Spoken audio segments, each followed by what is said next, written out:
noite, pessoal. É um prazer imenso a gente poder estar novamente conversando com vocês.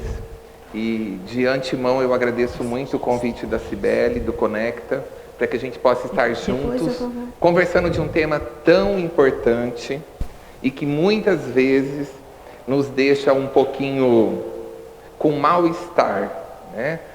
Num primeiro momento. Então, quando a gente se depara com uma situação dessa, quando nós temos um ente querido, um amigo, uma pessoa que cometeu suicídio, realmente dá uma pane na família, dá uma pane nos amigos, e você fala, meu Deus, como que eu vou no velório, como que eu chego, como que eu me comporto, porque é uma coisa que realmente deixa todo mundo com um ponto de interrogação e todo mundo muito mal. Então, vamos falar um pouquinho sobre esse tema.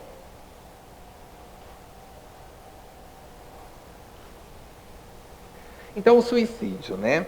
Segundo a Organização Mundial de Saúde, nós temos um dado que a cada 10 pessoas que pensam em suicídio, 8 de fato realiza.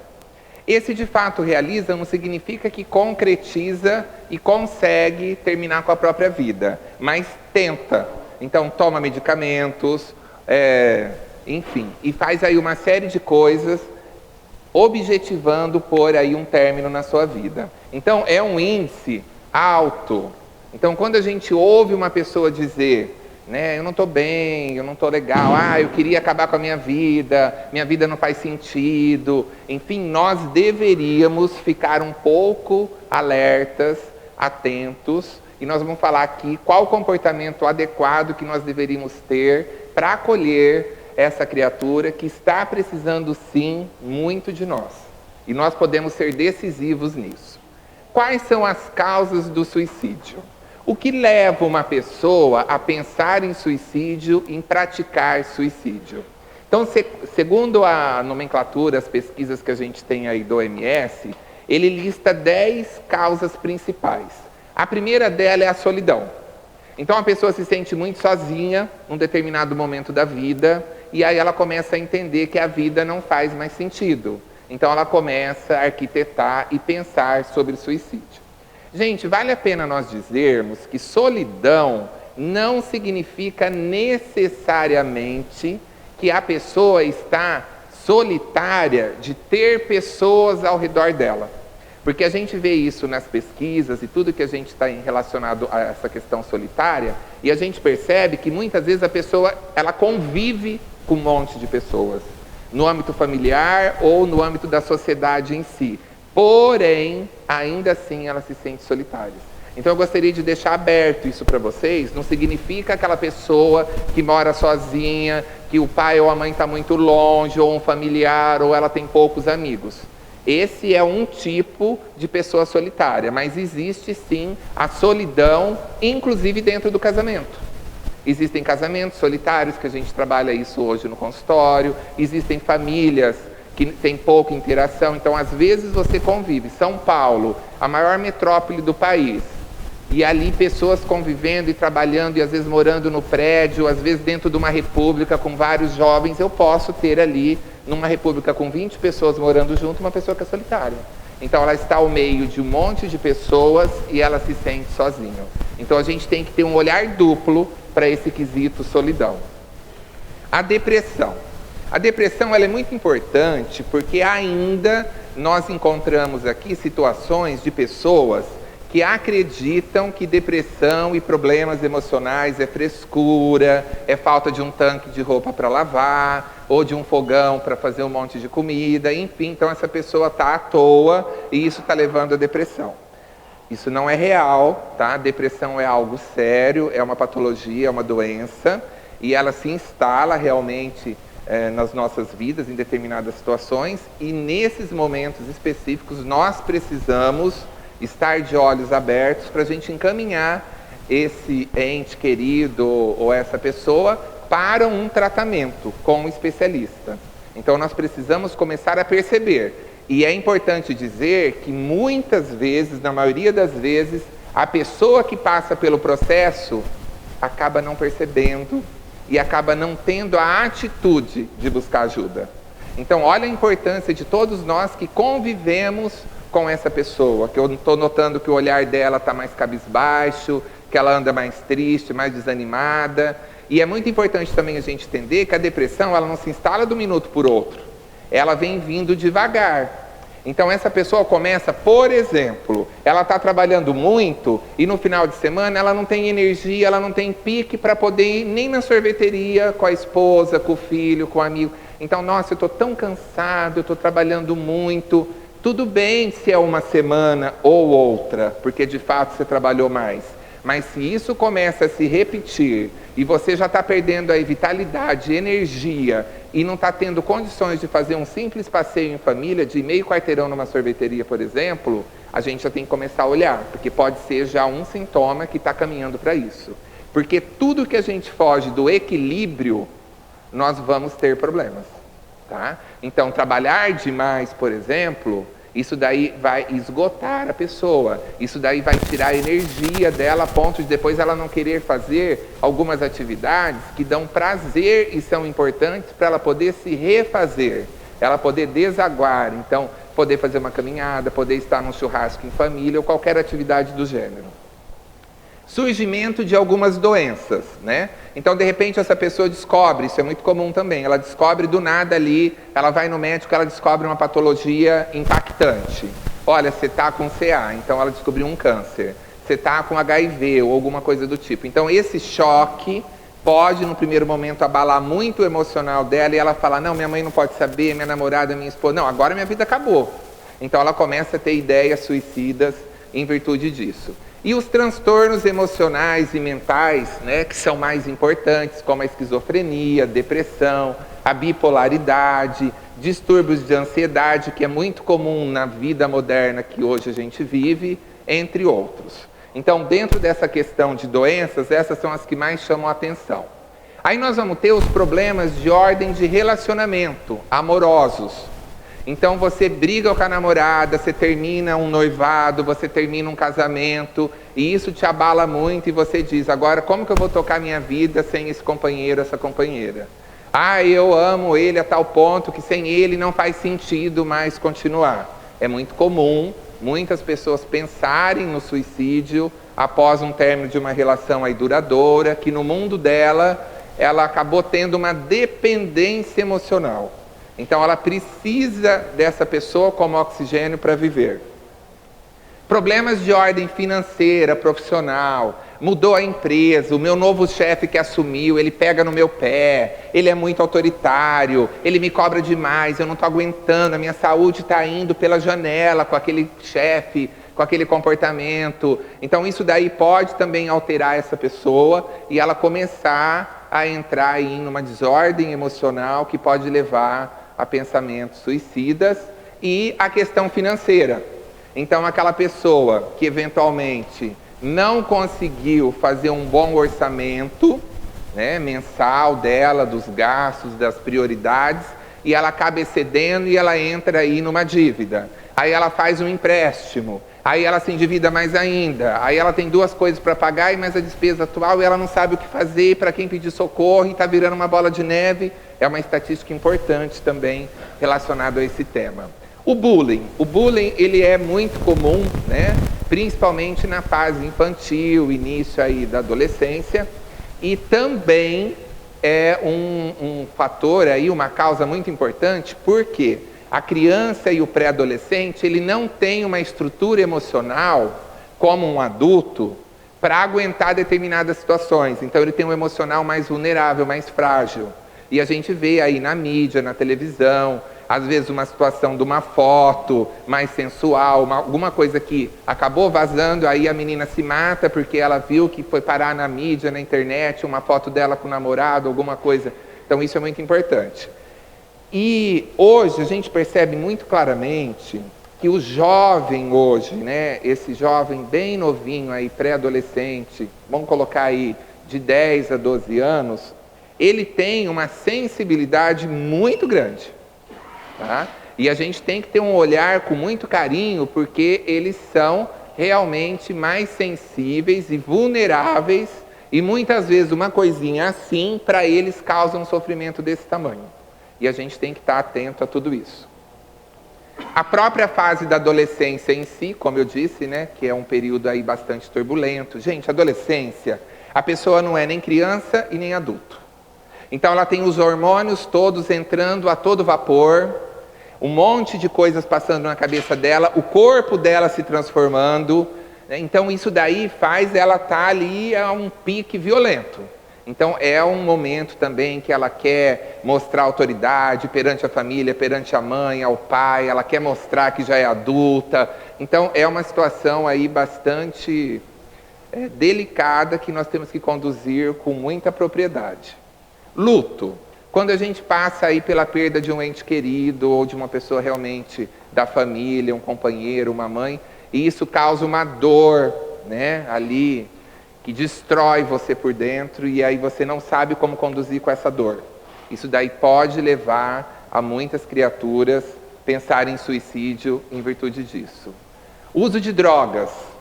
Isso é outro problema sério que nós temos que tomar muito cuidado.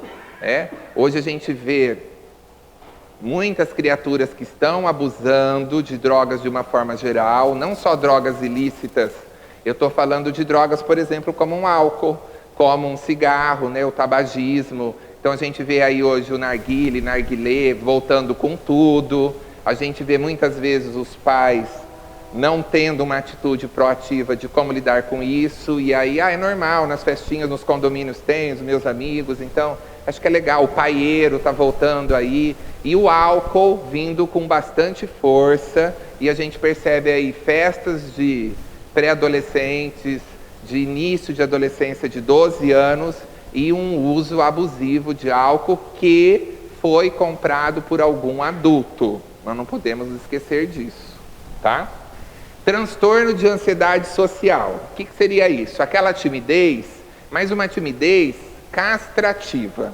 Então é aquela timidez que o jovem, ele se sente paralisado e ele não consegue se expor, ele não consegue ir em busca das coisas que são importantes para o dia a dia dele, para a situação dele, porque ele se trava. Não é só aquela timidez de chegar e paquerar a mocinha que ele está afim no baile. É uma timidez mesmo, eu estou em dúvida, mas eu não consigo levantar a mão e perguntar para o professor qual que é a dúvida. Isso numa classe que ele convive de 20 alunos, ele está convivendo o ano inteiro, ele não consegue fazer uma pergunta na frente dos colegas. Então é uma timidez um pouquinho maior. Esse perfil também merece cuidados, né, e deve ser acompanhado para a gente empoderar essa pessoa para que ela possa se posicionar frente às necessidades dela na vida. Quais são os sintomas de uma pessoa que está realmente com pensamentos suicidas?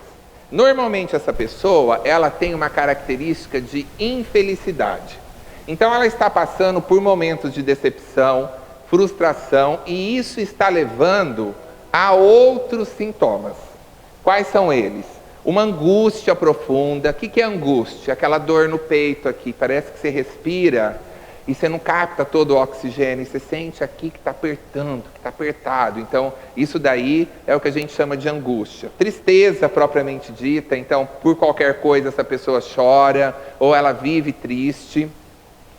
Um desânimo, falta de vitalidade. Então, ela não tem mais energia. Você traz para ela, vamos comer a lasanha no restaurante que você mais gosta. Ela fala, não, quero ficar aqui, não estou afim. Então, coisas que para ela antes, ela iria rapidamente, que estimula ela, que são coisas que ela gosta, que deixa ela feliz, ela começa a não ter mais esse interesse. Insônia, então essa pessoa ela começa, primeiro momento, diminuir a qualidade do sono. Então ela começa a demorar para dormir. Quando dorme, ela acorda facilmente, então ela acorda várias vezes à noite, começa a ficar com sono muito leve, que não descansa ela. E num segundo momento, às vezes, ela começa a varar mesmo e ter a insônia mais acentuada, e aí ela vara à noite e ela não consegue dormir e descansar. Então, tudo isso daqui leva as pessoas a terem um sentimento de incapacidade de sair dessa dor. Então, a pessoa que tem pensamento suicida, ela pensa exatamente assim: eu não estou suportando essas dores que eu estou vivenciando, seja financeira, seja o término do casamento, seja um problema com a empresa, com o chefe, não importa. Essas dores estão pesando demais e não está valendo a pena todos os dias eu acordar e ir para a vida. Então, em geral, essas pessoas também podem ter comportamentos de ficar mais introspectivos. Então ela fica mais no quarto dela no final de semana. Então antes ela saía, ela interagia com a família, com os primos, tudo. Agora ela fica quietinha lá no quarto dela, ou ela fica no celular ou na televisão, ou ela fica deitadinha. Ela não quer interação social. E ela começa realmente a ficar ali mais no cantinho dela. Como que a gente ajuda uma pessoa que a gente percebe que está entrando e apresentando alguma dessas características que nós estamos falando hoje? Em primeiro lugar, gente, e fundamental, acolhimento. Então nós precisamos resgatar algo que o ser humano vem perdendo, que é olhar para o outro. A gente vive um mundo hoje que é tão corrido, que é tão moderno, que é tão tecnológico, e a gente está perdendo as relações humanas. Isso é nítido e notório. A gente vê no consultório, pessoal, pai e mãe, então traz o adolescente para mim, ou traz o filho adulto, enfim, porque as pessoas podem ter problemas emocionais em qualquer faixa etária, óbvio. E aí você chama a família, no caso quando é adolescente ou criança, e você vai conversar, e aí você percebe que o pai e a mãe conversam com o adolescente pelo WhatsApp dentro da casa, e eles moram na mesma casa. Eles não fazem refeições juntos. Não existe sentar à mesa. Cada um está num quarto. Antes, cada um ficava num quarto com uma televisão. Hoje, cada um fica num quarto ou num cômodo da casa com um celular. O celular substituiu a televisão. Porque hoje no celular você inclusive assiste séries, assiste o que você quiser, enfim, e aí entra nas mídias, pesquisa, o YouTube aí com tudo. Então, isso daí está fazendo um apartamento. Isso daí está apartando, né? Está fazendo aí uma brechinha e está afastando as pessoas de estarem se relacionando. E muitas vezes a gente chega todos os dias para trabalhar e a gente fala um oi ou um bom dia de qualquer jeito, e a gente entra e a gente não olha direito para as pessoas que trabalham com a gente. A gente não vê que o olhar dela está triste. A gente não vê que ela está pedindo socorro no olhar. Porque eu não tenho tempo, porque eu estou sempre corrido, porque a vida é assim, isso faz parte da vida moderna. Será? Será que é nós que estamos perdendo a nossa essência? Isso daí é algo que a gente trabalha muito no ambiente hospitalar, que é a humanização.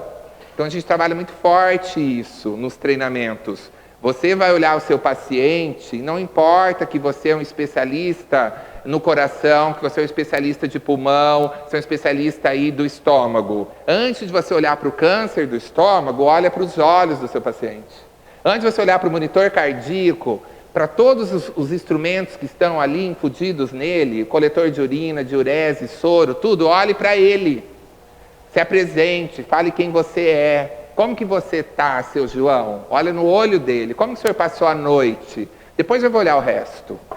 Porque senão eu venho, eu olho ali o câncer, eu aperto para drenar, eu faço um monte de coisa, eu prescrevo uma coisa, eu vou embora. Cadê o acolhimento? Aí o outro chega e faz a mesma coisa. Olha, eu vou ter que trocar isso, viu que está no momento, o médico mudou a medicação, então eu vou tirar, eu vou ter que fazer aqui uma nova infusão, o senhor vai ter que fazer esse exame, o senhor vai ter que... e tal. E ninguém se preocupa oficialmente com a humanização.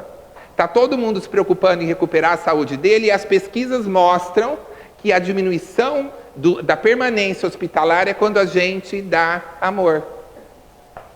Talvez mais do que muitos medicamentos. Mas talvez com a vida corrida a gente não tem tempo de parar, de olhar, de se preocupar e realmente acolher, né? Acolher nada mais é do que isso, dar amor de coração. Tratar essa pessoa com respeito. Gente, é horrível a pessoa ouvir que estão zoando, fazendo bullying dela. Ai, você viu ali a Maria? Tá aí com umas ideias meio malucas, acho que tá meio, loucona. Falando que vai se jogar embaixo da ponte. Aí as pessoas riem, comentam. A hora que ela chega para aquela risadinha, tudo. Isso daí é falta de amor e falta de respeito. Porque nunca se esqueçam, a pessoa que você ri hoje, que está passando por qualquer tipo de dificuldade, problema, pode ser você amanhã. Porque essa vida, ela é uma roda gigante. Hoje eu estou lá em cima e eu estou todo poderoso, com o nariz lá em cima. Só que a roda gigante vai andar. E talvez no próximo momento que ela vai parar, eu estou lá embaixo. E aí? Então se eu estou em cima, e aí eu jogo alguma coisa para as pessoas que estão embaixo, talvez eu possa passar por isso daqui a pouco e a vida vai me devolver isso daí. Então ter compaixão, ter um olhar sem julgamento. Não me compete se é frescura, não é frescura, não me compete se a dor dela é grande ou pequena, porque a dor de cada um é de cada um. É subjetivo. Eu não posso menosprezar. Só porque ela terminou um namoro de 6 meses já quer se matar?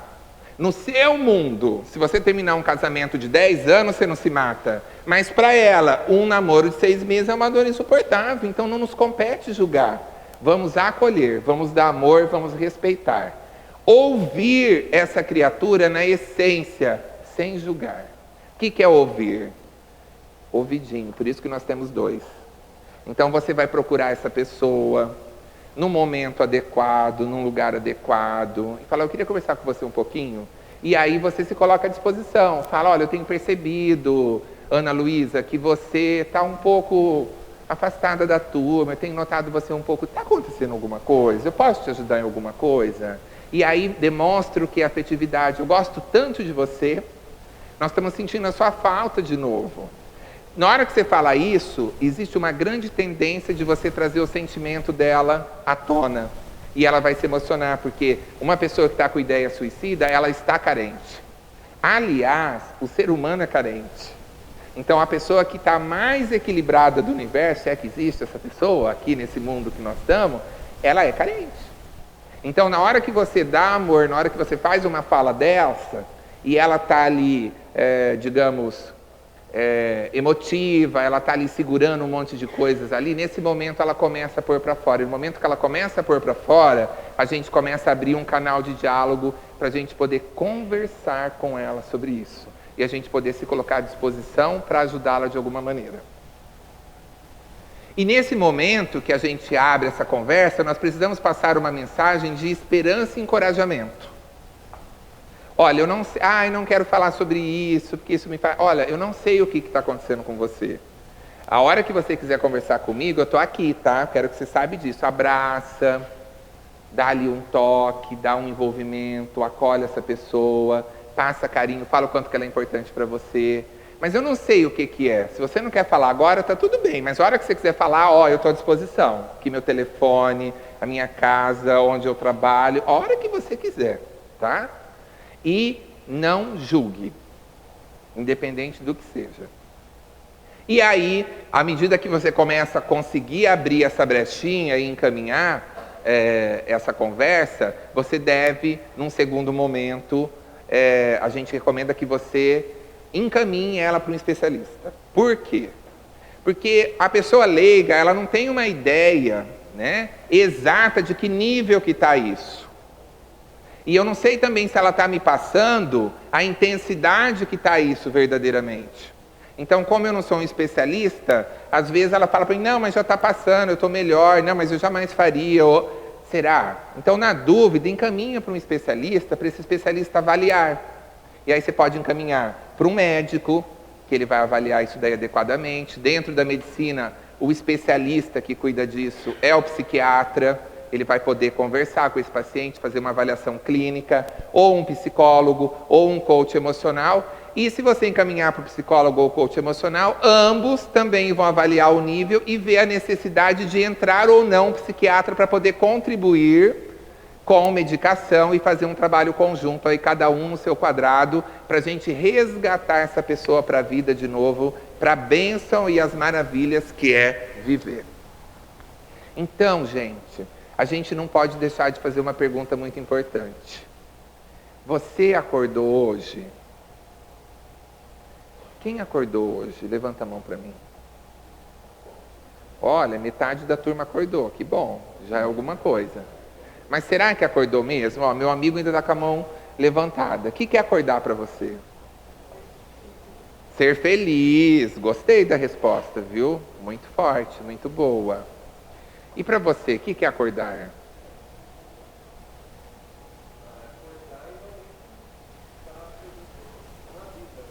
Olha, que frase bacana. Como que você chama? Danilo. Danilo falou que acordar é estar presente na vida. O que vocês acham? Vocês acham que nós estamos presentes na vida? Porque é muito comum a gente estar numa sala de aula, a gente está assistindo uma televisão, um filme, a gente está conversando com o nosso filho, a gente está numa palestra como essa, o corpo, mas a mente... E aí eu já estou pensando no que eu vou fazer amanhã, eu já estou pensando que horas que eu vou pegar não sei o que eu tenho que pegar uma encomenda, e assim a coisa vai. Porque às vezes a gente está tomando banho, mas a gente não sente a água do chuveiro, purificando, caindo, limpando o seu corpo, porque você também está pensando em alguma coisa que você vai fazer na janta. Então o ser humano hoje, Danilo, um dos motivos mais graves que está levando a sociedade a adoecer é exatamente o que você respondeu. O ser humano não está conseguindo acordar para viver com presença plena os principais e importantes momentos da sua vida. Às vezes a pessoa corre igual um louco de outro estado para vir para a festa de 15 anos da filha, chega lá, ele está com a cabeça em outro lugar, nos negócios, tudo. Vai tirar mais uma foto? Peraí, tira, precisa mais alguma? Aí volta, aí está lá no celular de novo fazendo. Então é melhor não ter vindo na festa. Entendeu? E isso está contribuindo para aumentar essas fissuras emocionais que nós estamos vivenciando nos tempos modernos de hoje. Aonde está o nosso pensamento, a nossa cabeça, nos momentos mais importantes da nossa vida? Porque se for para mim vir assistir uma palestra e eu ficar respondendo no WhatsApp, ou ficar olhando mídias sociais, ou ficar pensando em qualquer coisa que não é na palestra, será que foi vantajoso eu vir? E assim qualquer outra atividade que eu estou, mas não estou, isso daí a gente chama de presença plena. E o Danilo colocou muito bem. Então as pessoas não estão acordando verdadeiramente. As pessoas acordam e são levadas para a vida, elas escovam o dente, elas tomam banho, elas fazem um monte de atividades no automático, sem estar ali com o coração e com a alma. Tá? Então, pessoal, nós temos o nosso cérebro, que ele é o comandante que organiza tudo isso.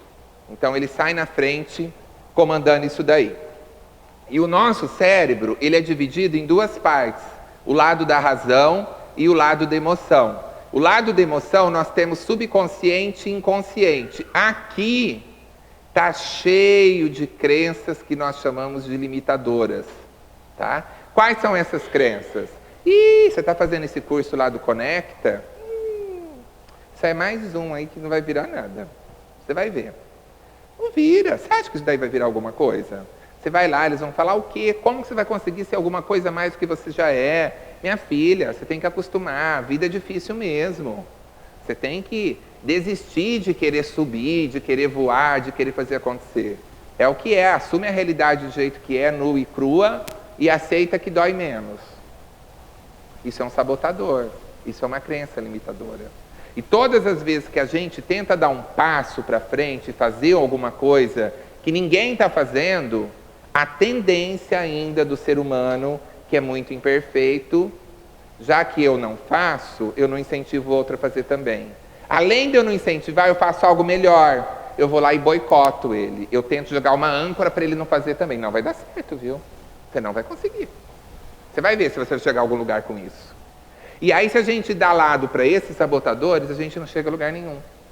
Porque hoje que eu não consegui fazer escova, eu vou no baile ou na festinha, eu vou conseguir ir lá paquerar a pessoa que eu estou querendo paquerar. Ah, não vou porque eu não fiz escova. Então você fica pensando nessas coisas negativas, automaticamente você vivencia isso.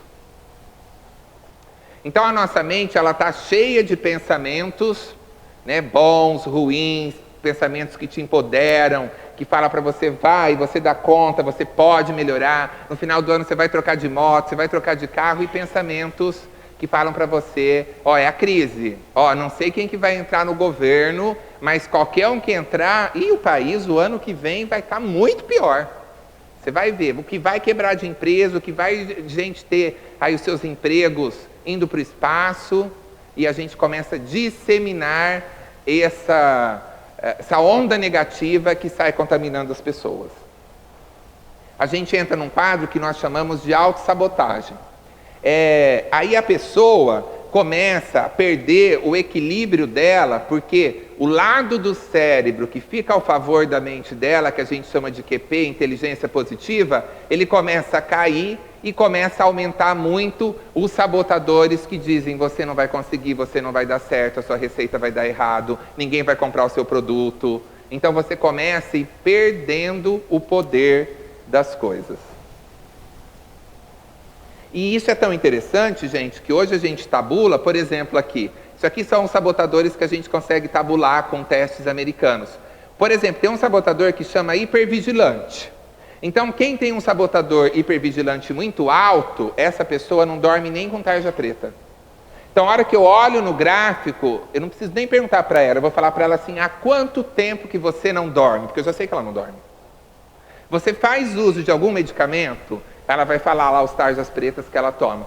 E você está conseguindo dormir com essa dose? Ah, não estou, mesmo assim, cada vez mais está aumentando a dose, não estou conseguindo dormir. Por quê? Porque tem ali pensamentos na mente dessa pessoa que não deixam a mente dela ter paz. E ela não para. Então ela deita para dormir, aí ela fica pensando num monte de coisa. Nossa, e amanhã como que nós vamos fazer para buscar o leite, que nós vamos fazer para não sei o quê? E aí ela não dorme. Aí o que ela faz? Ai meu Deus, estou perdendo o sono, então melhor eu me distrair. O que ela vai fazer? Pega o celular. Aí ela fica lá no celular. O celular, a televisão, qualquer coisa que emita luz e concentração sua, vai mandar um estímulo para o cérebro para você despertar. Então eu acho que eu vou ficar no celular para me dar sono. Aí que o sono não vem mesmo. Então olha quantas coisas a gente tem que pensar. E isso daí 1, 2, 3 noites sem dormir vai gerando angústia, vai gerando um monte de coisa, que pode ser o início de um pensamento para me levar aí para um pensamento suicida. Então eles ficam aí nos nossos ouvidos, nos atrapalhando, né? Colocando para nós que as coisas não valem a pena. Então a gente precisa enfraquecer esses sabotadores, fortalecer o lado do nosso cérebro sábio, para a gente poder ter um coeficiente de inteligência realmente positivo e importante. Pessoal, vamos falar um pouco o que nós precisamos fazer para não ter pensamentos suicidas. O que nós precisamos fazer para a gente ter um equilíbrio e para a gente poder ser feliz. A gente não colocou lá no início que uma pessoa que está tendo pensamento suicida, ela é uma pessoa que está com uma característica de infelicidade? O que eu posso fazer para ter o contrário disso? O que eu posso fazer para ajudar a outra pessoa que está infeliz começar a ser feliz? Que está com pensamento suicida? Então a gente precisa mostrar para essa pessoa, e a gente precisa adotar na nossa vida, que nós precisamos ter um equilíbrio nas esferas fundamentais da nossa vida. Quais são elas? Físico, mental, emocional e espiritual. Físico. Como que eu tenho um equilíbrio na esfera física? Atividade física. Gente, independe se eu quero perder peso ou não. Eu posso ser magérrimo. O ser humano necessita fazer atividade física. Isso é um fato. Se vai ser caminhada, se vai ser academia, se vai ser vôlei, né? Isso daí é uma outra situação, mas nós precisamos exercitar a nossa máquina corpórea. O sangue, né? Toda essa questão da vascularização, isso é fundamental. E todas as vezes que eu faço uma atividade física, eu tenho liberação de hormônios de bem-estar. Então aquela angústia, aquela tristeza, aquela dificuldade de dormir, ela começa tudo isso a melhorar. E muitas vezes eu resolvo isso com uma caminhada de graça. Aí eu falo, eu não tenho dinheiro para ir na academia. Eu não estou falando para ir na academia. Escolha uma atividade física que está adequada ao seu bolso, à sua realidade, à sua rotina de vida. Então a gente tem a oportunidade de fazer uma atividade física, relaxar, diminuir a ansiedade, liberar todos esses hormônios maravilhosos, endorfinas, serotonina, dopamina, e aí a gente não faz e contribui para a gente adoecer. Mental. Quais são os programas que você está assistindo? Quais são os cursos que você está fazendo? O que você anda lendo? Só assisto filme de terror. Só vejo noticiários e coisas que são degradantes, que deixam a gente lá embaixo, depressivo, mal. Então eu estou contaminando a minha mente com coisas que vão contribuir para mim adoecer. Então cuidado, o que você tem exercitado a sua mente para você não adoecer. Emocional. Quais são as atividades que você tem feito que trazem equilíbrio emocional? E quais as que você tem feito que realmente contribuem para você ficar pior? Vamos dar um exemplo de uma atividade que é maravilhoso para a parte emocional. Ai, meu problema é péssimo, eu estou muito nervoso porque eu quebrei a ponta da unha, não admito ter quebrado a ponta da unha, eu estou sofrendo, eu estou gripado, eu estou com dor na coluna, ou sei lá o quê, e eu acho que o meu dia, minha semana e minha vida, olha como eu sofro, Aí eu pego, paro e eu vou fazer um trabalho no bem. Eu vou ajudar uma pessoa em qualquer atividade, eu vou conhecer uma instituição, alguma coisa, e eu volto falando, meu Deus, como a minha vida é maravilhosa, como eu sou feliz, como eu não tenho problema. Então é um exemplo bem bacana para a gente pensar. Mas às vezes a gente não tem tempo nem para nós, nem para os nossos filhos, para a nossa família. Eu vou ter tempo de fazer uma atividade assistencial fora da minha casa? E espiritual, gente, está mais do que comprovado, tá? Nós precisamos estruturar o ser humano em todas as esferas. E a gente precisa trabalhar o espiritual. Qualquer curso que você faz hoje avançado, principalmente nos países desenvolvidos, em qualquer área da saúde, a primeira coisa que eles falam para nós, que trabalhamos para recuperar a saúde, não importa qual a religião do seu paciente, mas estimule o lado espiritual dele e comece o tratamento com isso. Senão, vai desabar o resto. Então, hoje já é notório que nós sofremos influência espiritual e a gente precisa trabalhar o nosso lado espiritual porque ele contribui para esse desequilíbrio. Gente, qual que é o segredo então? A gente já falou. O amor, o acolhimento, os olhos nos olhos, né? Como que está o seu emocional hoje? Como que está o contato com seus filhos, com a sua família? Como que está o seu contato realmente com as pessoas que valem a pena? Né? Qual que é a sua paixão pelas coisas que você gosta, que você faz? Ah, eu trabalho naquela empresa, eu odeio o que eu faço. Eu não suporto meu namorado. Gente, reavalia isso. Nós estamos aqui para ser felizes. E a gente projeta para Deus, para o Papa, para o governo a nossa infelicidade, mas a infelicidade nossa é uma escolha nossa. Então nós precisamos tomar atitudes e condutas para a gente não adoecer, porque aí depois a gente vai sofrer. Então, aqui eu coloco o cuidado muito importante com o celular, né, que tem aí tido aí um impacto importante. Gentileza, né, no mercado, no trânsito, no banco da circular. Cadê a gentileza? Gentileza gera gentileza. Onde que está as nossas gentilezas com as pessoas? Então a gente tem que estar motivado pela vida, pela paixão, e a gente precisa sorrir mais, abraçar mais, olhar mais. A sociedade adoece pela falta disso. Aí vem a síndrome do pensamento acelerado e uma série de outras doenças que contribuem para isso. E aí é muito importante a gente dizer que nesses processos todos de adoecimento, que pode levar a tendências suicidas, muitas vezes tem muito rancor e ódio. Porque tal pessoa não me pagou, porque o meu chefe me judiou, porque minha irmã tirou meu namorado, enfim, e eu mantenho aquele ranço, aquele ódio, aquela energia ruim dentro de mim.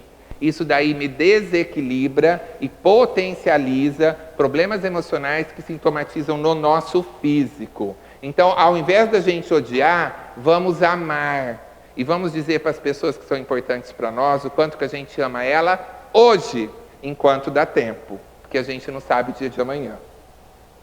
Pessoal, eu vou terminar por aqui o meu bate-papo da noite, tá? Porque nós temos ainda 2 depoimentos de 2 colegas importantes aqui, para falar um pouquinho da história deles. Aí nós vamos abrir para perguntas, aí eu volto para a gente fazer um fechamento com uma dinâmica bem bacana, tá bom? Obrigado, viu?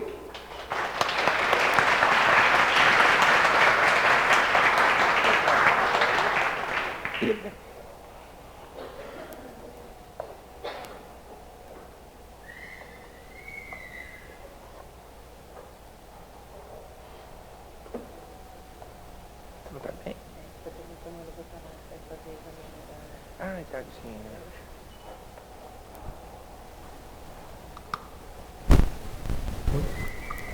Pode falar? Boa noite a todos. Em primeiro lugar, muito obrigado de vocês dispensarem o tempo para me ouvir. É a coisa mais preciosa que nós todos temos é o tempo. Então, muito obrigado pelo tempo. Parabéns ao centro, que tem uma casa maravilhosa. Parabéns à Conecta, que está fazendo esse trabalho fantástico. Ao Grupo Crescer, parabéns a todos pela iniciativa. O que eu vou dizer é meio redundante pelo que o Paulo Lucas já disse, mas vou contar uma história que aconteceu comigo, que vem de encontro com o que o Paulo disse aqui. Eu sou engenheiro civil, eu tenho 50 anos, eu me formei aqui em Rio Preto em 1991, vou fazer 29 anos de profissão no ano que vem. Teoricamente, eu não teria nenhum tipo de problema, não teria problema com o meu trabalho, que eu adoro ser engenheiro civil, acho uma profissão fantástica. Tenho grandes amigos, excelentes amigos, uma família maravilhosa. Mas um certo dia eu fui desanimando, sabe? Eu fui ficando triste, fui ficando desanimado. E assistindo aqui a palestra do Paulo, eu gostaria de ter a petulância de acrescentar o 11º item, dentre aqueles motivos de se ficar com depressão. Nenhum motivo. Às vezes você fica deprimido sem ter motivo algum. Eu não tinha nenhum motivo. Eu não estava devendo no banco, minha esposa é maravilhosa, minha filha é maravilhosa, eu adoro minha profissão. Eu não tinha motivo, eu não estava doente, ninguém da minha família estava doente. E eu comecei a ficar triste, ficar desanimado, ficar chateado, e não tinha motivo. E eu confesso que quando vi pessoas depressivas antes do que aconteceu comigo, eu achava que era frescura. Pô, isso é frescura, você reage, você tem que reagir. Eu pensava comigo.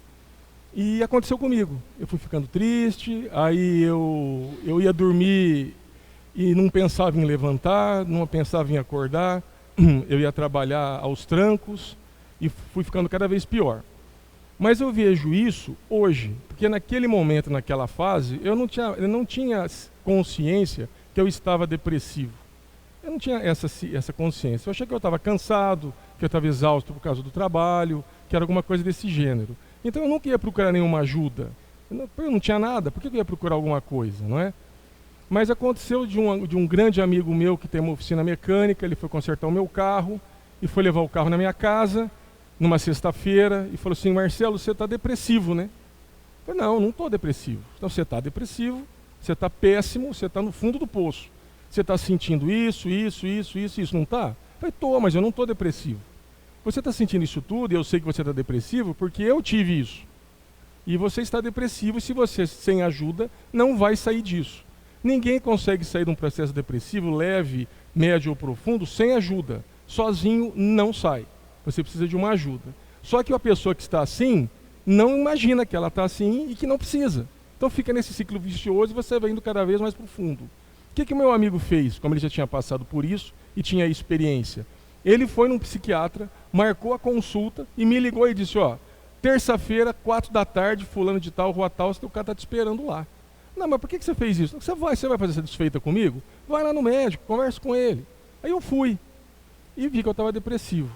O que eu fiz? Ele me passou alguns remédios, tal, bacana. Mesmo assim, não fiquei convencido.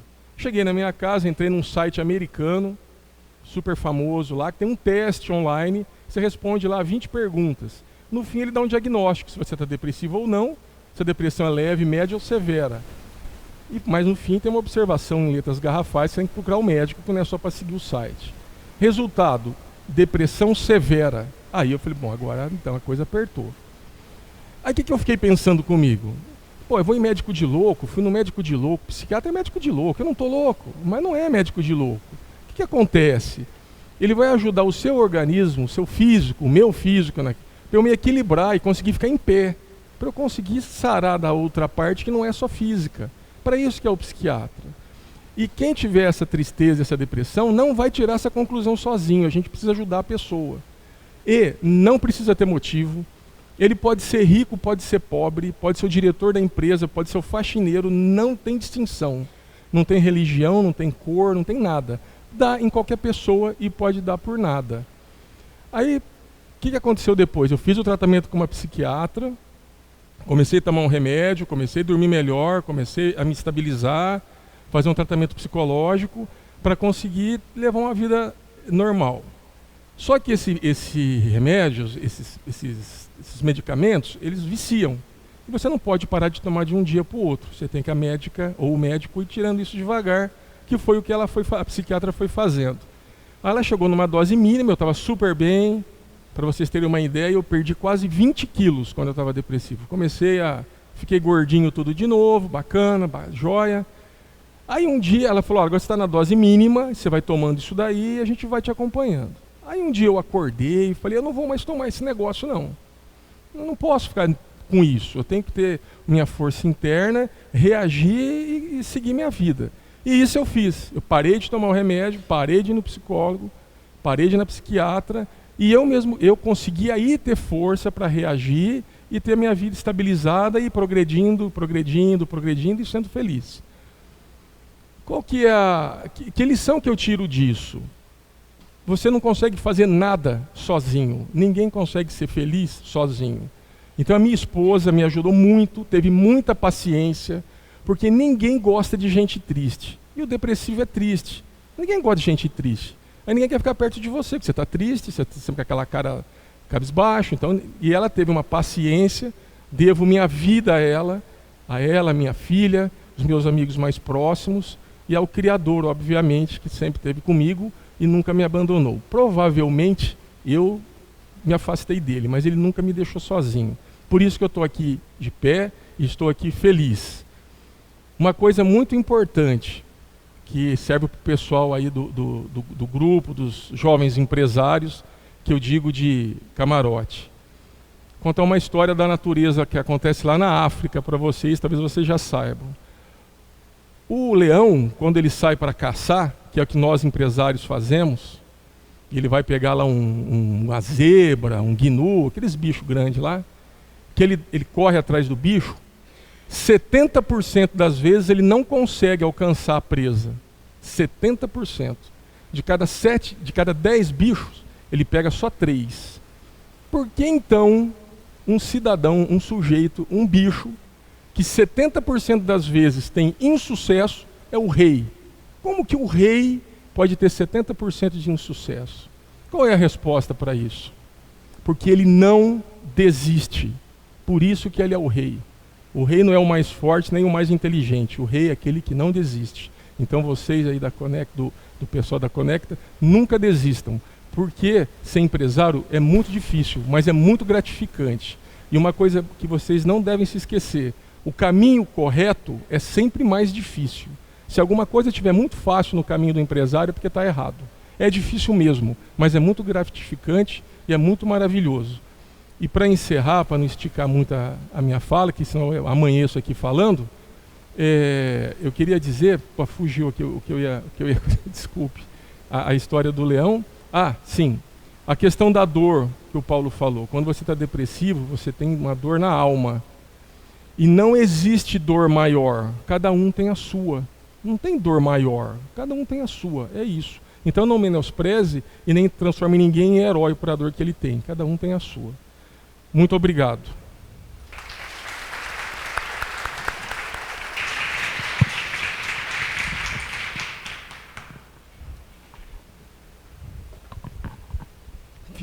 Boa noite a todos. Meu nome é Meiri. Como eles falaram, eu sou de Ibirá. Venho de uma família muito humilde. Não tenho formação, né? Não fiz faculdade. Tive a graça de ser abençoada por Deus e ser iluminada. Aprendi desde cedo, aos 10 anos de idade, que a determinação e o foco faria diferença na minha vida. Tive pessoas muito importantes e fui sempre muito observadora. Aonde eu estou, aonde eu sento, aonde eu passo, eu não passo por acaso. Tá? Então essa é uma das características que eu vejo no empresário, que a todo momento é o momento. Esse é o momento, né? Muito importante. E estou aqui muito feliz de poder dividir com vocês a minha experiência, a minha vida, e passar nesses 10 coisas, nessas 10 palavras, nesses 10 ensinamentos que ele colocou. Eu passei por todos, né? E e passei de uma forma de cabeça erguida e sempre na forma também que ele colocou do leão, eu nunca desisti, porque eu acho que isso é a parte mais importante que nós temos, independente da raça, da dor, da cor, do magro, do rico, do pobre, né? Nós temos que sempre buscar e lembrar que nós não devemos deixar de sonhar. Sonhar é muito importante. Então, o meu primeiro sonho foi aos 10 anos. Eu quis comprar um tênis e eu não tinha dinheiro. Para eu comprar esse tênis, que eu comecei a praticar esporte, participar dos jogos de Ibirá, eu não tinha condição. Minha mãe lavava roupa para fora, de pessoas do circo que apareciam em Ibirá. Minha mãe fazia comida, limpava o bucho da vaca, torrava café, né? Eu ajudava a minha mãe, o meu irmão também ajudava. O meu pai trabalhava no matadouro da cidade. E assim era a nossa vida. E ela não tinha condição de me dar esse tênis. E meu tio era gerente, tomava conta, administrador de uma fazenda, e tomava conta de uma pessoal de uma turma que ia para a roça. E eu pensei, fiz as minhas contas, fui lá ver o preço do tênis, olhei e falei, não, se eu ralear tomate uma semana, eu vou poder, no sábado, desfilar com o meu tênis novo. Então eu fui, fiz as minhas contas, conversei com a minha mãe, juntei minha marmita e fui ralear tomate. Então esse foi meu primeiro sonho. E ver que eu tinha condição. E foi o que aconteceu. Fiz o meu dinheiro, comprei, sábado eu estava lá desfilando Ibirá, nos jogos, com meu tênis novo, muito feliz, lá de Ibirá, né? E aí foi a minha vida, que foi crescendo e as coisas foram mudando, né? E com isso as coisas foram acontecendo, né? Comecei a trabalhar num escritório de contabilidade, dali fui para a Caixa Federal, e tive uma outra oportunidade, né? Aí veio um bullying, meu primeiro bullying da história, né? Namorei 7 anos uma pessoa, e aí uma menina que gostava desse cara, inventou que eu tinha AIDS. Foi logo na história do Cazuza, quando veio a história da AIDS. E isso foi uma das coisas que realmente mexeu muito comigo. Eu fiquei 2 anos na minha cidade, que eu fui proibida de fazer unha na cidade, nenhuma manicure fazia minha unha. E daí para pior, qualquer pessoa que eu conhecesse, eles gritavam e falavam, cuidado, essa menina tem AIDS, né? E isso, então, a minha sócia na época, Beth, ela falou, vamos lá fazer o exame, aí com esse exame nós vamos procurar um advogado e vamos fazer alguma coisa para essa pessoa. Chega um amigo meu e fala assim para mim, Meiri, você não vai fazer o exame, você não vai fazer nada disso.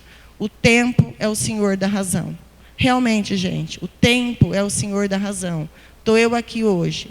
Graças a Deus, sou uma empresária de sucesso. Tenho uma marca, talvez muitos de vocês conheçam, a Raiz, né? Passei por um casamento de 20 anos, me separei, né? No fim, agora, por mais uma coisa que eu passei, que é justamente por isso também que eu aceitei a proposta, né? De estar aqui com vocês para dividir também esse momento. Eu conheci uma pessoa maravilhosa, um homem fantástico, que eu tinha namorado ele há 25 anos atrás. E, por um acaso, num almoço que eu fui convidada, reencontrei uma pessoa especial, né? Só que essa pessoa estava muito doente. E, quando eu reencontrei ele, encontrei novamente o amor da minha vida, né? E aí, quando eu percebi que ele estava muito doente. Só que a família também, como qualquer outra pessoa, eu que estou passando com a minha filha também na adolescência, ele estava num grau e a família também estava cansada. Quando eu conversei com a mãe, eu falei assim, ele está precisando de ajuda, ele está precisando trocar medicação. A família já estava cansado, porque ele se tornou uma pessoa compulsiva e cada dia ele queria fazer o negócio, falava uma coisa. Então, assim, para quem tem um filho em casa com problema de droga, alguma coisa, eu acho que a pessoa também fica cansado. Porque a gente se cansa de todo dia batalhar, de falar, de fazer. A gente acha que não tem, entendeu? Não tem mais caminho. Então, aí é onde eu acho que nós não devemos desistir. Eu fui até o fim. né, com ele buscando ajuda. Só que sozinha a gente não consegue sair, né? Então, no dia 21 de dezembro de 2016, eu consegui levá-lo a um psiquiatra para ele trocar a medicação. Só que no dia 21 mesmo, foi a briga derradeira. E no dia 24 de dezembro, ele se matou. Entendeu? E falando comigo no telefone, colocando música para eu ouvir. Então, assim, é uma situação muito difícil para quem viveu, para quem buscou, para quem lutou, o tanto que eu lutei, sozinha. Porque eu não tinha com quem falar. Era uma família que eu passei a admirar, só que o grau no qual ele se encontrou não teve mais volta, entendeu? O filho, no dia 24, às 2 horas da tarde, ele me liga, me pedindo socorro. Vai aonde meu pai está, que eu estou com um sentimento ruim. Eu também acordei com um sentimento ruim. Só que eu estava distante e eu não podia estar perto. Porque às vezes a gente não tem abertura para poder entrar, para poder socorrer e pegar aquela pessoa, né? Porque era muito pouco tempo que eu tive para poder fazer. E naquele dia eu me curvei, eu acho que eu fiquei o dia todo orando, pedindo a Deus. Eu pedi e procurei todas as pessoas que eu tinha amizade e as pessoas que eu tinha, assim, pessoas que eu frequentava, onde eu tinha um momento de oração, pessoas que eu acreditava que tinha muita fé. Aí eu passei, depois disso, eu entrei no momento da fase de não acreditar, entendeu? Porque eu não consegui socorrer aquela pessoa. E eu entrei numa situação que eu achava que eu não tinha, que Deus, assim, por mais que eu acredite em Deus, naquele momento, depois de uns dias, eu passei a não achar que eu tinha fé. E eu parei de frequentar o centro, né, que eu até batizei minha filha no centro, parei de frequentar qualquer religião. Só que eu não deixei de acreditar dentro da minha casa. E foi onde eu fui buscar, né, ajuda com o Paulo, através de um outro amigo, um outro médico, que me indicou o Paulo. E ali eu comecei a me resgatar novamente. Ali eu encontrei o meu resgate, né? Voltei a lutar, voltei a buscar, voltei a acreditar, porque estar sozinha, eu tenho 70 funcionários, né, fora as pessoas indiretas que eu trabalho. Então, foi muito triste você poder querer resgatar uma pessoa, querer se resgatar, e você ter que buscar essa força. Então, é isso que eu gostaria de vocês, assim, pudessem não desistir. Sonhar é muito importante, entendeu? Nós nunca devemos deixar de sonhar, de buscar e de acreditar. Hoje, graças a Deus, eu estou completamente curada, tá? A minha empresa, esse ano, já cresceu 20%, graças a Deus. Consegui de volta aquela alegria que eu não tinha, aquela vontade de viver e tudo aquilo mais de sonhar. Estou aqui de volta, estou agradecida de poder falar com vocês, que era uma coisa que eu não conseguia. Sou uma pessoa completamente realizada, abençoada e feliz. Tá? E obrigado por essa oportunidade.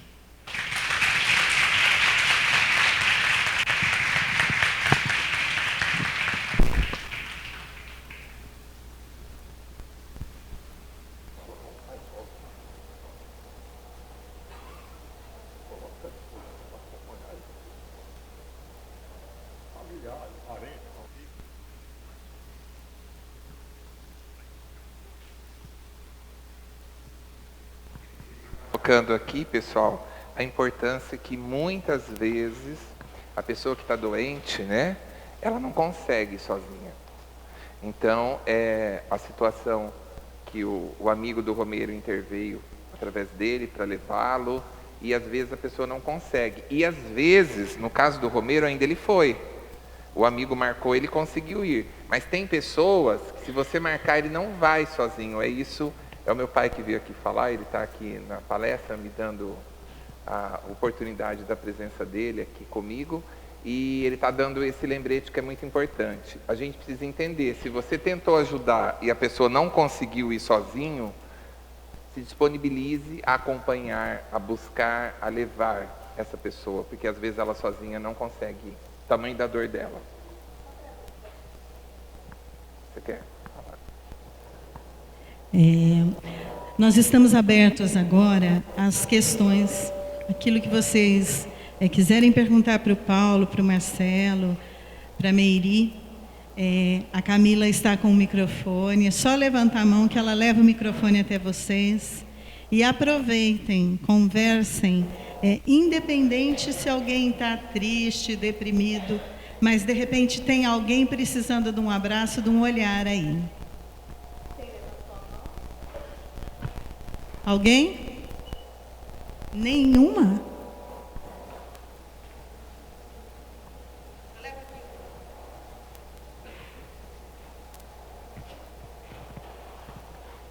Boa noite, pessoal. Meu nome é João Luiz, eu tenho 35 anos e eu sou mecânico. A minha pergunta é para o Dr. Paulo. Dr. Paulo, gente, eu fico nervoso, todo mundo me olhando assim. Mas tudo bem, já passa. A minha pergunta, Dr. Paulo, é a seguinte. 35 anos, então assim, eu vivi essa década de 90. Na década de 90, percebia eu, enquanto criança, que as pessoas elas eram mais emocionais. Por um exemplo, quando se morria, né, falecia alguém da família, a gente chorava por alguns dias, guardava um pouco mais de luto, né? Não sei se essa é a colocação certa, mas hoje a gente não vive mais isso, né? Hoje, não sei se a pessoa ela posta no Facebook, né? Ela posta luto em família, mas no outro dia ela não está mais de luto. Essa questão de ser tudo superficial ou eletrônico, né, como foi colocado, isso está influenciando na questão do suicídio, da pessoa tá pesando a vida dela em uma balança para poder, né, procurar a automorte, né, essa é a pergunta. Desculpa, eu esqueci seu nome. É João Luiz. João Luiz. Muito legal, João Luiz, parabéns por você abrir aí o fórum, né? Pela coragem, é isso mesmo. O mundo pertence às pessoas que se atrevem. E vocês são jovens, estão participando desse programa maravilhoso. Não deixem nunca essa oportunidade de dar o primeiro passo e se atrever. Porque os grandes vencedores são aqueles que um dia se atreveram a trilhar caminhos que ninguém tinha trilhado antes. Estamos aqui com o exemplo de duas pessoas, que são dois grandes empresários, que eles são muito modestos, mas eu trouxe para vocês, gente, realmente dois pacientes que hoje são meus amigos, que eu tive o privilégio de atender, mas que são duas pessoas de muito sucesso nas áreas que eles respectivamente atuam. Indo para a sua pergunta, muito legal. Se eu não entendi errado, você está querendo dizer que hoje a gente vive, né, nesse mundo moderno e tecnológico, tudo, as pessoas não estão mais colocando as emoções nítidas para fora. Você colocou aí o exemplo antes, parece que chorava mais num velório e tudo. Por que disso? Por uma resposta muito simples. Hoje o mundo moderno exige de nós que nós sejamos felizes e que nós tenhamos sucesso. Então, na hora... Alguém está com o celular aqui? Não? Quem está com o celular aqui? Obrigado. Na hora que nós estamos aqui, estamos numa luz, vamos tirar uma selfie, gente, vamos todo mundo? Eu falo o quê? Sorriam. Eu não quero saber se você está alegre, se você está feliz, se você tem conta para pagar, se você está depressivo, se você está pensando em suicídio. Eu quero que você saia na minha foto feliz. Porque as mídias sociais não é a realidade da sociedade moderna. Aquilo ali, na grande maioria das vezes, é uma hipocrisia. Não reflete na totalidade o mundo que nós vivemos. Porque é muito difícil, qualquer um de nós, eu apanhei do marido, da esposa, estou machucado, eu vou lá e tiro uma selfie, ou tiro uma foto, eu estou sem maquiagem. Não é? A gente quer sair bonitinho na foto, e a gente quer sair feliz. Então, esse mundo moderno, meu amigo, ele está embutindo em nós essa crença de que nós temos que ser fortes.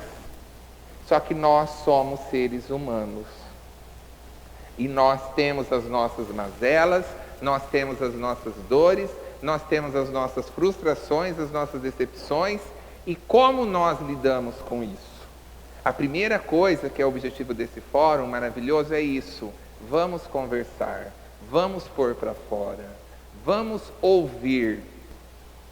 Né? E nesse momento eu coloco minha emoção para fora, e nesse momento eu alivio, nesse momento eu consigo verdadeiramente chorar, que é o que você colocou aí muito bem. A sua percepção, ela é real, tá? No mundo moderno, hoje, é recomendado que se blinde isso. Você não pode chorar no serviço, você não pode chorar na frente do namorado, você não pode demonstrar o quê? Fragilidade, fraqueza, mas nós somos humanos. E na hora que eu tento blindar isso e eu ser algo que eu não sou, que não faz parte da condição humana, porque todos nós somos vulneráveis, e qualquer um de nós,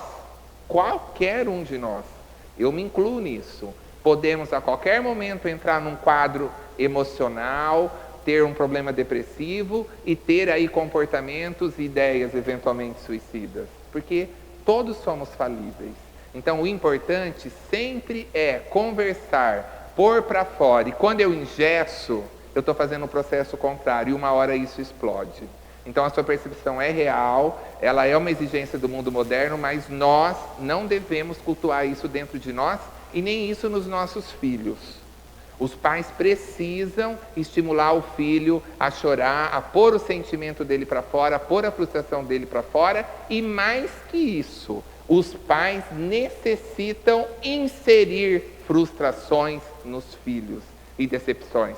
Porque se você não fala não, se você não insere frustrações, você cria um mini-rei.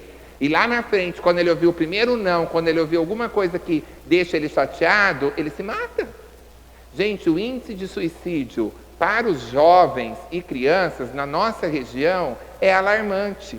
É que talvez vocês não conheçam os dados, porque realmente é mascarado. Exatamente. Então, é muito sério. E nós temos aqui em Rio Preto, em escolas, na região, tudo. Então, o que está acontecendo? Então, essa criança, ela é estimulada a não sofrer, a não pôr os sentimentos para fora, como você colocou muito bem. Os pais não inserem frustrações e ela guarda tudo isso para si e depois a bomba explode. Né? Respondi? Eu que agradeço. Meu nome é Matheus, eu peço desculpa que depois dessa pergunta eu preciso ir embora mesmo, eu estou na correria, mas deixa eu te perguntar, eu tenho duas pessoas do meu lado, uma inclusive bem mais velha, que já falou comigo sobre suicídio, passa uma barra pesada, e eu tenho uma dúvida em relação a um fato que eu já ouvi falar, que o estado de espírito de uma pessoa que se suicida, que chega a esse ponto, é uma explosão de sentimento muito grande. Ela chega a um ápice que tipo, acaba sendo bom para ela, uma coisa assim, que no ver dela é positivo. E isso é verdade? Acontece isso dessa forma? Tipo, ela fica cega ao que ela vai proporcionar para as outras pessoas? Bacana. Como que você chama? Matheus. Acreditem, a pessoa que ela tem pensamentos suicidas, e muitas vezes uma pessoa que comete mesmo de fato o suicídio, todas elas nas pesquisas a gente vê que no fundo elas não queriam perder a vida. Elas queriam se livrar de uma dor que elas não davam mais conta. Então isso é muito importante a gente entender. E a sua colocação é coerente, sim.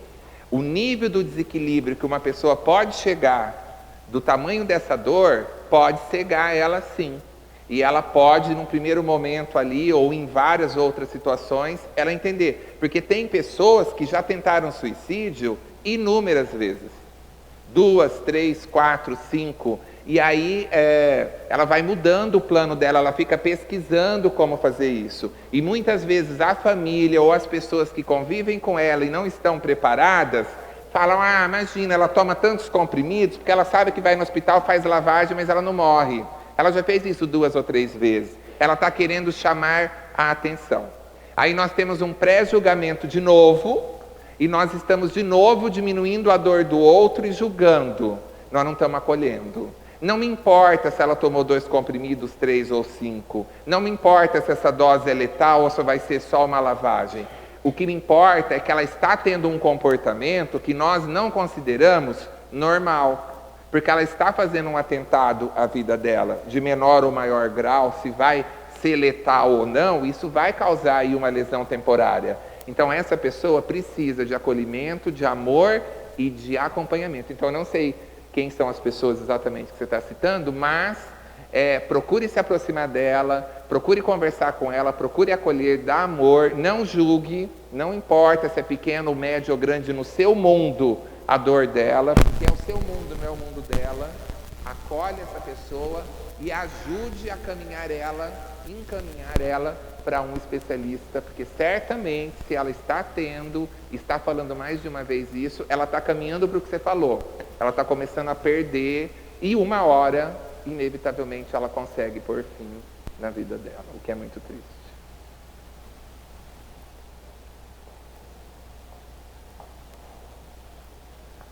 Eu sou a Lucimara. E só um adentro, quando ele fala que esse número cresceu, a semana passada uma criança de 9 anos envolvido com aquele bichinho Momo lá, né, que está na rede social aí, e um adolescente de 15 anos por bullying. Então, tipo assim, antigamente a gente via o suicídio, sim, mas em pessoas adultas, né, de uma certa idade. Hoje em dia, o número da idade da uma criança e um adolescente tem crescido, e tem crescido bastante, né? Acho que é um alerta aí para os pais, né? Bacana. E a gente os pais precisam acompanhar o que está acontecendo com os seus filhos. Os pais trabalham muito, o mundo moderno está exigindo do pai e da mãe esse buscar o sustento da família para poder dar mais qualidade. O mundo moderno aumentou o consumismo. Então esse filho quer um tênis novo, ele quer uma blusa nova, ele quer um acessório, ele quer um tablet, um iPhone. E esses pais estão ralando ali. E às vezes esses pais correm tanto atrás de dar a melhor escola, o melhor tablet, o melhor alguma coisa financeira, e eles não têm emocional, vitalidade de estar com esse filho e dar o básico, que é o amor, o acolhimento, o senta aqui, como foi seu dia, porque eu estou tão cansado, e aí eu chego, eu vou tomar o meu banho, e aí quando eu vejo meu filho já está dormindo, eu não converso, e eu não sei como que estão as emoções dele, como que está a situação dele no dia a dia. Antes, na minha época, hoje eu tenho 42 anos, meus pais diziam, toma cuidado na rua para você não conversar com estranhos, pode ser perigoso. Hoje o estranho está no celular. Então, às vezes, você não está acompanhando o seu filho e muitas vezes, um quadro que dá para linkar aqui, a autoflagelação. Gente, há 10 anos de consultório atrás, há 10 anos atrás, apareceu uma autoflagelação no consultório e você falava, meu Deus, que coisa diferente, como que eu vou tratar isso? Hoje aparece todos os dias. Não tem um dia que não chega um paciente para mim, todo cortado com N tipo de objetos. Então, alguma coisa a sociedade moderna está errando. Alguma coisa a gente tem que reavaliar os nossos comportamentos. Isso é muito importante. E é muito comum as pessoas perguntarem, por que um adolescente, uma criança se corta? Sabe qual é a resposta? Ele também não quer morrer, ele também não queria aquela ferida. É que ele sente um vazio, uma dor interior tão grande que ele não consegue entender por que daquela dor emocional. Ele faz uma física para essa doer mais que a emocional, mas essa eu estou vendo, eu entendo, foi porque eu cortei. Então é para distorcer uma coisa da outra. E muitas vezes ele se corta em regiões que a roupa vai estar escondendo, e às vezes o pai não sabe, às vezes eu tenho que chamar o pai e a mãe e dar essa notícia para os pais não sabem, né?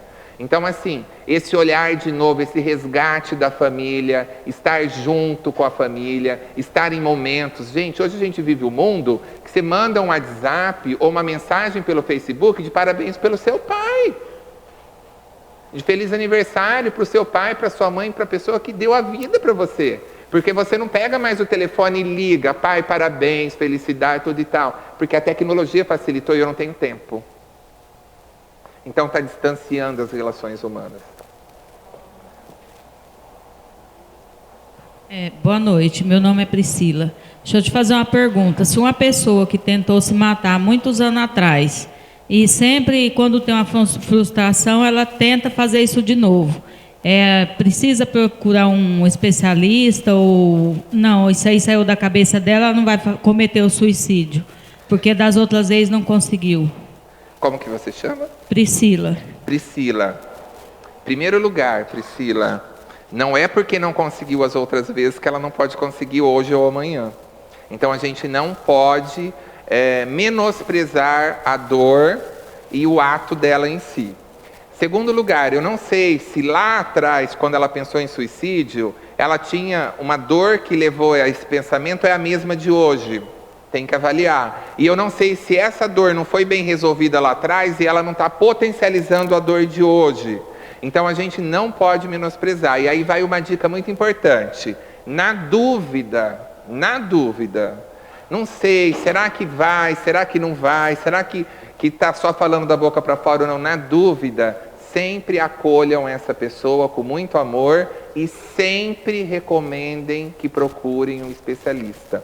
Porque o especialista, ele tem métodos, ferramentas para ele poder avaliar se é só da boca para fora ou se não é. E se precisa ou não de medicação, ou se precisa de mais ou um ou mais profissionais juntos para restabelecer essa vida.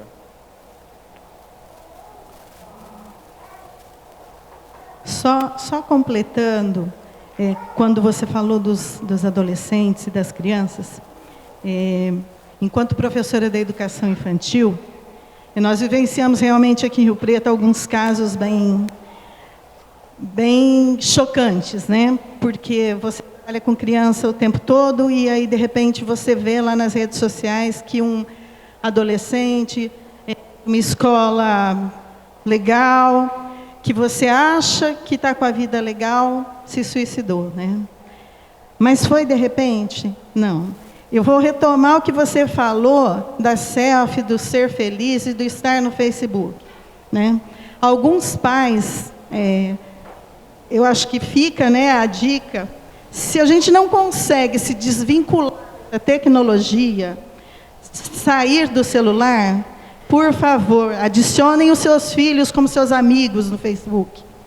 Olhem, porque se vocês pegarem um só desses adolescentes que cometeram suicídio e olharem a página desses adolescentes, vocês vão ver uma verdadeira escola de como se suicidar com sucesso. Então, olhem, quando eu falei várias vezes assim, a gente precisa olhar no olho do outro, e às vezes o outro não está do outro lado da rua, está sentado do nosso lado, está dentro de casa, e a gente não consegue ver. Então, acho que, acima de tudo, amem-se muito e olhem para os lados para tentar enxergar. E se seus filhos não conseguem mais, porque você deu um celular para distraí-lo, quando ele tinha 6 meses, e ele foi lá e ficou vendo a galinha pintadinha, depois ele não conseguiu mais largar aquilo, você deu o exemplo. Você deu o primeiro celular, o primeiro tablet na mão dele. Então, pelo menos adicionem ele como seu amigo e vá saber o que está acontecendo na vida dele. Tá? Esse fica... Muito legal, viu, Cibele? Eu vou pegar o gancho seu, da sua colocação, e eu vou falar, muitos desses jovens que se suicidaram aqui na nossa cidade, muitos deles, se você pesquisar as páginas mesmo na internet, eles estavam pedindo socorro o tempo inteiro. Estavam postando coisas pesadas, coisas de apologia realmente ao suicídio. E aí é a lebre que você comentou. Cadê o pai e a mãe que não viu isso? Veja, gente, eu não estou aqui fazendo essa colocação com o intuito de culpar ninguém. É algo dolorido para toda a família que passa por isso, e todos ficam com uma interrogação e uma incógnita, se sentindo verdadeiramente cada um numa parcela maior ou menor culpados. Não é isso. Eu só estou fazendo um pedido de socorro no sentido de alerta. Olhem, acompanhem, estejam mais próximos, mais perto, porque às vezes esse suicídio, essa dor, está mostrando como termômetro o distanciamento que tem familiar entre a mãe, entre o pai e esse filho, entre os irmãos, né? Então isso daí, porque se a página dele está desse jeito, e a Sibeli colocou muito bem, eu nem estou na página de amigo do meu filho, então se eu não sou amigo no Facebook, será que eu sou amigo fora da tecnologia? Talvez eu não sou também, porque eu não tenho tempo para ele. Eu não sei o que está acontecendo com ele. É muito angustiante, gente, quando eu tenho que trazer um pai e uma mãe no consultório, e eu tenho que mostrar para ele o que está acontecendo com o filho dele, e o pai e a mãe desaba a chorar, porque ele não tem a menor ideia daquilo que eu estou falando. Ele fala, não é possível que você está falando do meu filho. Não é possível que o meu filho fez isso que você está falando. Não é possível. Olha aqui, olha os testes, olha a situação, olha o que está acontecendo com seu filho. Não é possível, não é possível. Mas ele é tão assim. Aí ele conta um filho que só ele vê, mas ninguém vê. Então, esse olhar é muito importante e a gente tem que tomar muito cuidado com isso, né? E estar acompanhando, principalmente nas mídias, aí como que está essa situação. Hoje, eu tive a infelicidade, exatamente hoje, eu recebi um vídeo, depois eu vou compartilhar com a Cibele, e aí vocês podem dar uma olhada. Existe um livro infantil de uma autora para criança incentivando o suicídio e está nas livrarias do país. Então, olha como que nós estamos, o mundo que nós estamos vivendo hoje. Como que uma autora que só escreve livros infantis, ela se atreve a fazer um livro incentivando as crianças. Ela ensina como se suicidar no livro, numa linguagem lúdica. E uma mãe barbarizada, quando viu o livro que a escola adotou, e não sei por que essa mãe ali, mais presente, leu o livro, pegou e foi ler, porque é livrinho bem infantil mesmo, com figuras grandes, tudo. Ela ficou perplexa, ela gravou o livro, e ela gravou o vídeo, e ela está tentando dissipar isso. E aí, de novo, então qualquer um pode escrever um livro? Aí eu coloco no mercado, qualquer editora edita, e aí está aí as crianças inocentes lendo isso. E a maneira como ela põe o suicídio é poético. Ela faz uma analogia ali com a Bela Adormecida, tudo, a maçã. Então a criança entende que se ela está tendo dificuldade, se ela caminhar por isso daí, ela vai entrar nesse mundo da magia morta e vai se livrar do problema. Então, olha o olhar que a família tem que ter. Até com um livro educativo nós temos que estar olhando. Então, gente, na dúvida, olhem. Na dúvida, se aproximem. Não deixe ninguém adotar o seu filho. Ele é seu filho. Você tem essa relação com ele. E ele é o bem mais precioso que existe no mundo. As pessoas da sua família, as pessoas que você convive, são as pessoas mais importantes da sua vida.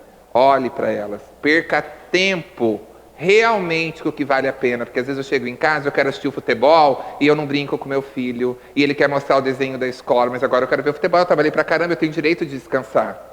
Só que você é um adulto e ele quantos anos tem? Ele vai entender isso? Como ele vai internalizar isso? E aí depois com 10 anos está se cortando? De onde veio tudo isso? Né? Mais alguma pergunta? Boa noite, meu nome é Luci. É que lá na nossa casa espírita, ultimamente a gente tem recebido no atendimento fraterno muitas pessoas que vêm em busca de orientação e assim, jovens. Então isso tem assim, é uma coisa que a gente não esperava e tem acontecido. Inclusive a gente tem uma adolescente lá que ela se mutila, né? Então, assim, eu queria saber de você como a gente auxiliar de uma forma mais eficiente. No caso, essa adolescente, ela já faz tratamento desde os 12 anos, ela tem 17 anos. Né? Perfeito. Então, como a gente poderia melhorar esse atendimento? Porque a gente tem uma preocupação muito grande, porque tem aumentado a procura. Né? Bacana. O que eu recomendaria sempre? Né? A gente precisa entender, que nem ela colocou uma coisa muito importante. Começou com 12, está com 17, continua a autoflagelação, a automutilação. Então o problema não está sanado. Gente, criança e pré-adolescente, muitas vezes adolescente também, e até jovens adultos, quando ele começa a ter alguns comportamentos de agressividade ou problemas emocionais aí, como esse tipo, não tenham dúvida, isso nós chamamos de manifesto. O que é isso? Ele está pondo naquele ato algo que não está bem com ele, que na verdade a raiz está na família. Então, numa situação dessa, eu não sei como que é o profissional, mas o recomendado é o profissional que está cuidando da vítima aí, que está fazendo a agressão, ele precisa ter um olhar para a família e ele precisa trazer a família para o consultório e ele precisa fazer investigações, fazer um diagnóstico ali, porque às vezes a família mente. Não, tá tudo bem, minha relação é tudo... Não é, porque o desenho entregou, um outro teste entregou. Então, na hora que a gente traz a família, a gente já sabe onde está o gap. E aí a gente tem que trazer e olhar. Isso é muito importante. Isso que às vezes as novelas abordam, gente, é uma realidade. É comum, quando acontece casos da mãe ter um outro companheiro e a criança relatar no consultório para mim que ela está sofrendo algum tipo de assédio, quando você chama a mãe fala, é um absurdo, é porque ela tem ciúme, é porque não sei o quê. Ela quer encerrar o assunto. Ela não quer que você investigue mais.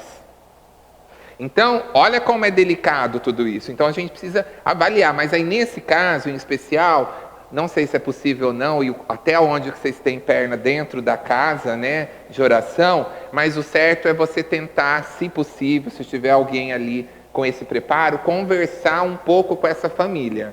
Colher um pouco dela e conversar um pouco com a família isoladamente. De uma maneira brilhante, o quebra-cabeça faz assim. E você consegue entender. Porque 4 anos em tratamento aí, 3, e não está melhorando, alguma coisa está acontecendo. E ela está sinalizando na agressão um problema que ela não está dando conta ali, e na maioria das vezes é em casa. Então teria que talvez trazer esses pais e mostrar para eles o que está acontecendo. Você está discutindo muito com a sua filha, você está cobrando muito dela. O que pode estar acontecendo que está levando ela a fazer isso? O que está doendo tanto que está contribuindo para isso? Porque às vezes, uma das coisas que pode estar acontecendo, esse filho tenta passar alguma coisa para essa mãe, para esse pai, e esse pai, essa mãe ignora essa dor. Só isso já é um motivo. Pode ser um motivo simples, pode ser um motivo mais complexo, como esse caso aí de uma mãe que... Eu tenho um caso no consultório que a mãe se separou, tem 50 anos, se relacionou com um rapaz de 27, levou o rapaz para dentro de casa, tem uma filha de 13. Aí ela saía para trabalhar, naturalmente as meninas jovens, elas usam shortinho, top, tudo. Esse jovem, que é o novo namorado dela, vivia de shorts, sem camisa, tudo. Gente, quem daqui não consegue entender a catástrofe anunciada? O que aconteceu? Ela engravidou do namorado da mãe. Aí chegou a mãe com ela no consultório, não sei o que eu faço, não sei o que, na minha família, não sei o que. Lógico que nós vamos atender, nós vamos dar suporte, nós vamos ver a melhor forma do que deve ser feito, né? Mas, gente, de verdade, alguém não viu a tragédia anunciada? A idade da filha e do namorado dela é mais próximo do que a dela do namorado. E eu não estou aqui fazendo crítica que as pessoas têm que ter proximidade de idades para se relacionar. Não é isso. Ela poderia namorar um cara de 18 anos. O que eu acho preocupante é ela levar para dentro da casa dela, se você tem uma filha ali. Eu não sei. A hora que eu estou trabalhando, o que está acontecendo? Não é, Meiri? Então, você tem uma filha, você jamais faria uma coisa dessa. Porque você tem esse medo, esse receio. Mas tem mães ou pessoas que são muito inocentes. Não se preocupam. Fala, imagina, ele é tão gente boa. Ele busca ela na escola, ele leva ela para tomar sorvete, ele pega ela na moto, tudo. Aí você vê aquela cena ali e você fala, meu Deus, é gasolina com fósforo. Uma hora vai explodir. E aí explode. Nessa situação, qual foi a minha recomendação? Mãe, você tem que sair do triângulo. Porque você é adulta, você que provocou, a sua filha tem 13 anos, ela está grávida dele e ela está apaixonada por ele. Você vai ter que sair e vamos ter que administrar essa situação, porque aí também, dependendo da situação, aí ela também comete suicídio e por aí a coisa vai. Mais alguma? Eu. Boa noite, eu me chamo Patrícia, eu tenho 19 anos e eu estou em recuperação há uns 9 meses, quase um ano. E eu queria saber como é que eu posso reagir, porque assim, eu estou em recuperação, fui diagnosticada com depressão, ansiedade, E eu tenho uma pessoa na minha família que também tem um problema. Porém, eu tento ajudar essa pessoa e ela não aceita, não quer ajuda. Eu mesmo tive que passar por um processo muito difícil de aceitação de que eu estava com alguma coisa, para poder ir no psicólogo. Aí eu consegui aceitar isso e estou levando em recuperação. Só que essa pessoa, ela mora comigo e eu tento ajudar ela, mas ela não quer ajuda, e por causa do problema dela, isso reforça a minha depressão. Claro. Então eu queria saber o que eu posso fazer, como eu devo reagir com essa pessoa. Como que se chama? Patrícia. Patrícia, olha que legal, gente. Vocês percebem que a dor da Patrícia, isso que é mais fantástico, é a mesma da Meiri, a mesma minha, a mesma do Romero. Porque todos somos iguais. Ninguém é melhor que ninguém, né? No mundo do Romero, ele teve dificuldade de aceitar, ela teve também. Porque na hora que eu aceito, eu estou dando um atestado do contrário que o nosso amigo colocou lá no fundo. Cadê o meu poder, meu empoderamento? Eu me blindo, eu não deixo essa emoção para fora, eu não mostro que eu sou incapaz. Na hora que eu aceito, eu estou dando um atestado que eu sou incapaz, a doença me pegou, eu não estou dando conta de sair dela. E não é bem por aí, né? Voltando para responder sua pergunta, minha querida. Você precisa pensar em alguém emocionalmente que tenha impacto nela. Alguma pessoa que ela gosta, alguma pessoa que ela tem um carinho muito grande, alguma pessoa que traga essa linha de afetividade. Porque se você está tentando, não está dando, não que ela não goste de você, mas talvez a sua linha de relacionamento com ela não está tocando ela. Aí nós precisamos buscar, veja o caso do Romero. Certamente não é um amigo qualquer, né, Romero? Você entendeu? Tem que ser alguém que essa pessoa é referência para você. Ela me ama, essa pessoa quer o meu bem. E aí você tem que tentar chegar nessa pessoa e falar para ela, você sabe o que está acontecendo com a fulana, assim, eu estou morando com ela, eu tenho notado isso, e procurar ajuda. E meu bem, o final da sua colocação é muito importante. Como você está em fase de manutenção, né? Nessa fase tem que redobrar muito. Porque se você estiver perto de uma pessoa que está tendo comportamentos assim, negativos, pensamentos, atos, isso também te abala. E pode te arremeter a vivenciar de novo pensamentos, sentimentos. Existe uma coisa que nós chamamos de ciclo da realidade, que tudo começa com o pensamento, que starta em você um sentimento, que te leva a uma ação, um comportamento e um resultado na mesma congruência.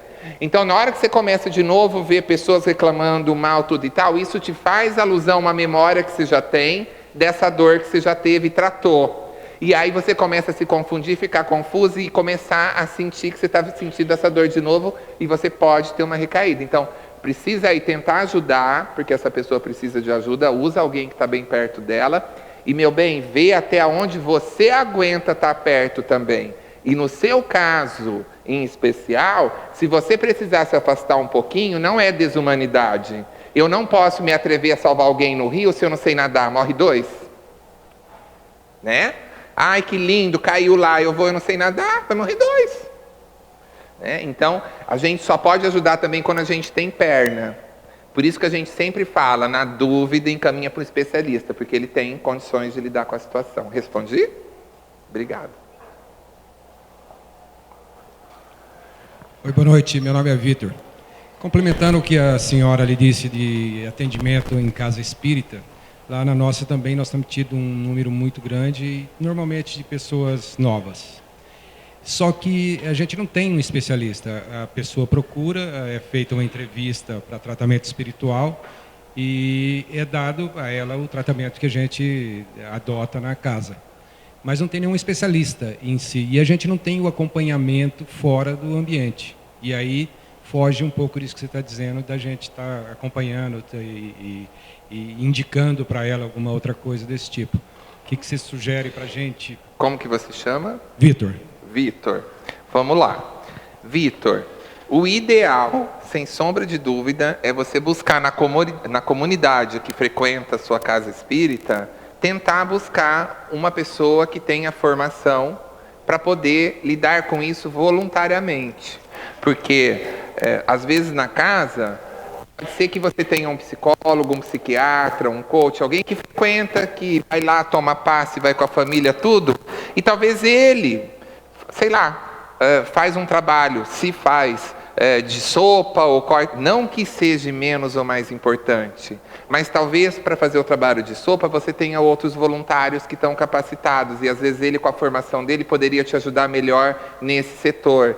E talvez ele não tenha nem ideia, porque às vezes ele não conhece exatamente, ele não sabe os abacaxis que vocês estão enfrentando por trás do camarim.